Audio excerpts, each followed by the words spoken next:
Magandang araw sa inyo lahat, mga giliw kong tagapanood. Siyempre pa, Luzon, Visayas at Mindanao. Ganon din sa iba't ibang panig ng mundo. Kamusta na po, mga giliw kong tagapanood? Siyempre pa ang inyong lingkod, si Shelly Rahayla. Nangumusta po sa inyo? Siyempre pa, bumabati sa inyo ng advance Merry Christmas at ganun din ng Happy New Year. At yung dalawang nabanggit ko, ang Merry Christmas at Happy New Year, yan ang ating pag-uusapan sa paksa natin ngayon. Ang title natin, ilang araw na lang, Pasko na at darating na ang Year of the Horse. Alamin ang ritual ng kaunlaran. 2026. Kung ang iba ay nag-iisip na ipangre-regalo nila sa kanilang mahal sa buhay, ang iba naman nag-iisip kung ano ba ang dapat nilang gawin sa pagsalubong sa darating na New Year upang makamit nila ang kaunlaran sa darating na 2026. Sa totoo lang, ang una nating gagawin kailangan ng sipag, hindi pwede ang tatamad-tamad. Kung gusto talagang umasenso at umunlad ang buhay, kumilos, magtrabaho at mag-isip ng angkop na negosyo para sa inyo. Dapat, yung kabisado nyo ang negosyong papasukan upang mapaunlad nyo ito. Tungkol sa ritual, may mga dapat kang gawin upang lumapit sa inyo ang swerte at lumayo ang malas. Ano ba ang ritual na ito? Narito po ang aking ituturo sa inyo. Narito ang paghahanda para sa pagpapalit ng taon. Importante ang ritual na ito. Huwag isnabin ang inyong maririnig dahil ang ritual na ito ay marami na ang gumanda ang buhay. Sa bawat pagpapalit ng taon, itinuturo ko ang tungkol dito upang maging patnubay ninyo mga giliw kong taga-subaybay. Walang mawawala kung susundin. Bagkus pwedeng maging daan ng ating pag-unlad o inyong pag-unlad. At sa bawat gagawin na ritual, isama ang pagbibigay pugay at paggalang sa ating Panginoong Hesukristo.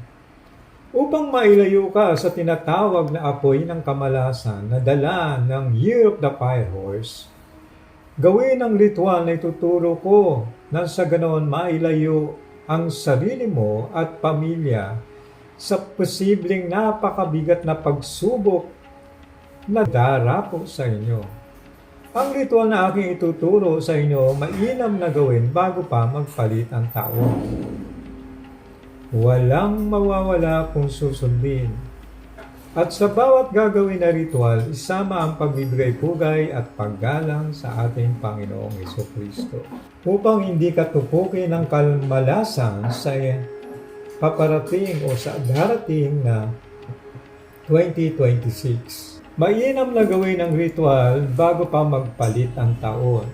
Tulad ng nabanggit ko kanina, narito na ang mga materyales sa ritual ng kasaganaan sa year 2026. Ang mababanggit na lucky charm dito ay isa sa malaking sangkap upang makamit nyo ang swerte, bukod pa nga yung iba. Ngunit nasa isa inyo na lamang kung ito'y inyong bibigyan ng pansin o gagamitin. Narito ang isa sa pangunahing sangkap, Genus Gratia Charm. Pangalawa, 12 klase ng prutas, okay lang na matatamis o maasim. Hindi mahalaga ang hugis ng prutas, iwasan lamang ang prutas na masyadong maraming buto, tulad ng atis at bayabas. Pero may mga seedless niyang bayabas. Pangatlo, 8 peraso ng gold coins. Hindi naman ibig sabihin ginto talaga, kundi pwede na yung 5 pesos. O kaya kung mayroon pa kayong 25 cent na kulay parang gold, pwede yun. Pero kailangang bago. Kung sakaling walang bago, ibabad muna ang mga coins na yon sa tubig na mayroong salt sa loob ng 2 oras. Ito ay upang maalis ang mga negatibong nakapaloob sa pera. Pang-apat, 3 peraso ng kandila na ang kulay ay asul, pula at berde. Ang mga kulay na ito ay kumakatawan sa kapayapaan, kalusugan at kaunlaran. Pang-5 o pang-5, 1 dakot na bigas. Pang-6, 1 dakot na asin. Pang-7, tubig na sa baso o kaya nasa pitcher, siyempre malinis.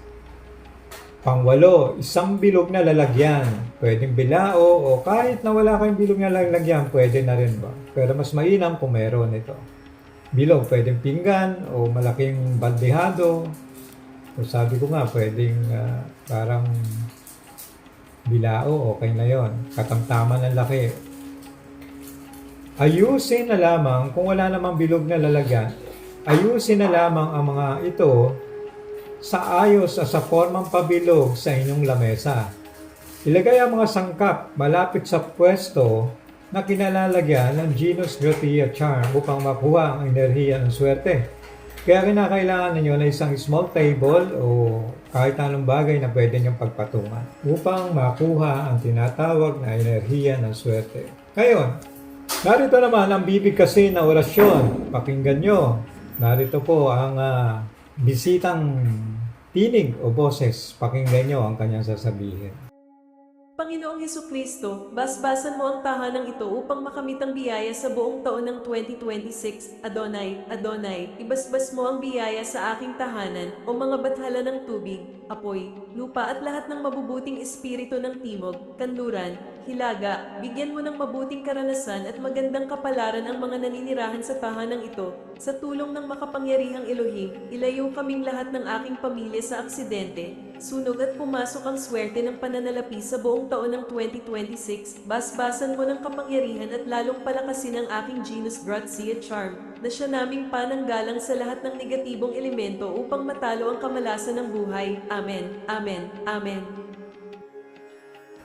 O ngayong narinig nyo na ang mensahe na yon, sundin nyo na lamang at malaki ang maitutulong niyan para sa pagunlad. Pinakamainam na gawin yung ritual, sabi ko nga, bago magpalit ang taon. Sa pagitan ng alas 12 o bago dumating yung alas 12, sa pagitan yan, mga ilang minutes na lang, 12 o'clock na o 12 midnight.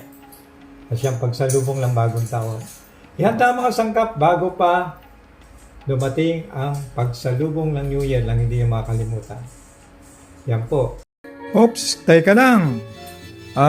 Ipapakita ko lang sa inyo ang coaching ito. Sa akin po yan, no? Kailangan ko na magpalit ng medyo mas mataas. Saka hindi na rin po naman tayo bata para magkaroon ng ganito sasakyan. Car po ito ng aking anak. Kaya lang ayaw niya na rin gamitin, nakatambak lang sa aming garahe. Gusto niyong bilhin, murang-mura lang po ito.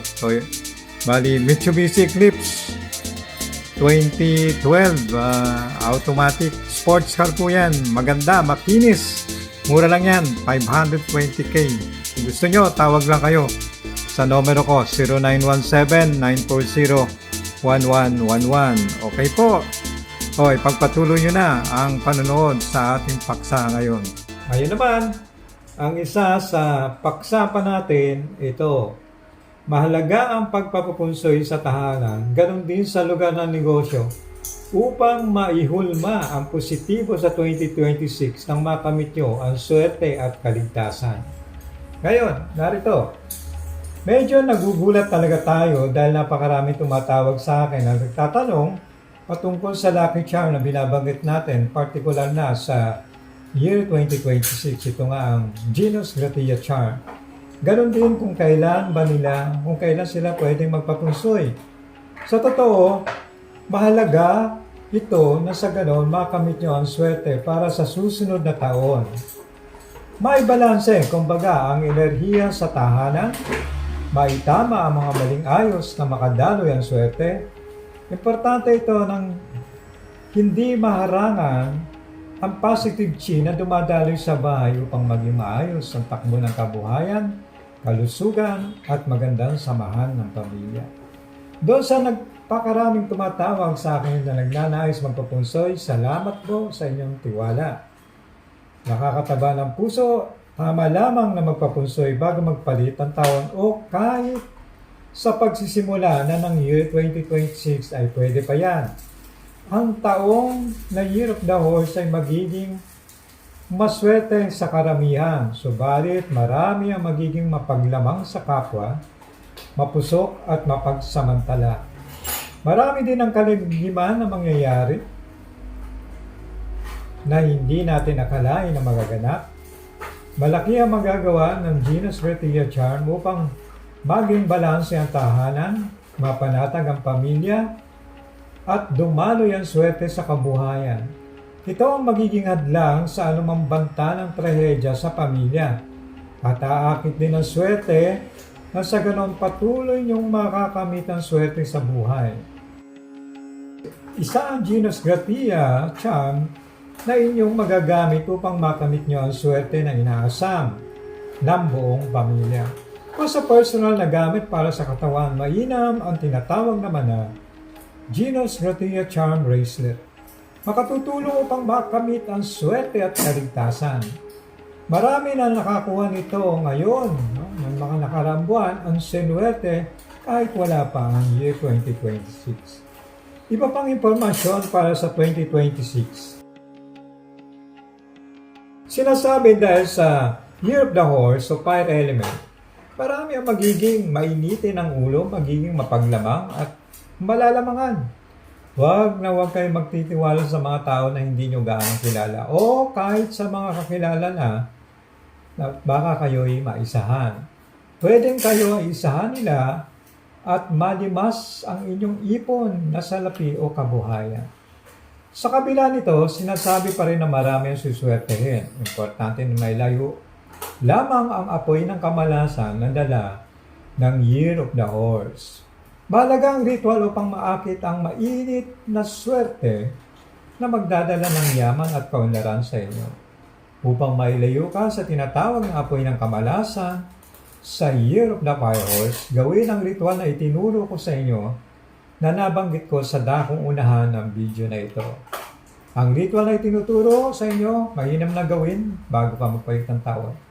Walang mawawala kung susundin at sa bawat gagawin na ritual, isama ang pagbibigay pugay at paggalang sa ating Panginoong Jesucristo upang hindi katupukin ng kamalasan sa 2026, mainam na gawin ang ritual.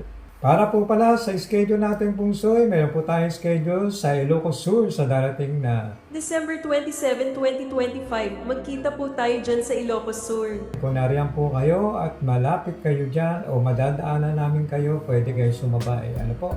Mas makakatipid kung may mga kasabay kayo. Ano po? Ayan, nabanggit ko na. Doon sa mga may katanungan, pwede naman kayong tumawag sa aking numero 0917-940-1111. Pwede rin sa aking Viber, yan din ang aking number.